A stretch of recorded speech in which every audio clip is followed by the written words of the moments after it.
Վարչապետ Նիկոլ Փաշինյանը որոշում է ստորագրել Արմեն Աբազյանին ազգային անվտանգության ծառայության տնօրենի պաշտոնից ազատելու մասին։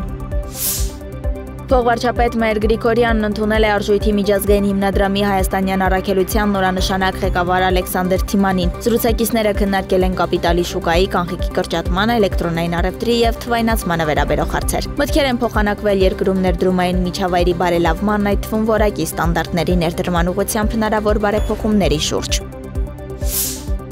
Իրանի օդուժը Իսրայելի վրա գիշերային հարձակման ընթացքում ապահովել է իսրայելական երկնքի նկատմամբ վերահսկողություն, հաղորդում է իռնագործակալությունը հղումանելով Իսլամական հեղափոխության պահապանների կորպուսի հայտարարությանը։ Այսօր հրթիռային հարձակումը ցույց տվեց, որ մենք լիարժեք վերահսկողություն ենք ստացել Իսրայելի երկնքի նկատմամբ։ Ասված է հայտարարության մեջ, նշվում է, որ այս գերակայությանը հնարավոր է եղել հասնել Ֆաթհ հրթիռների կիրառման շնորհիվ։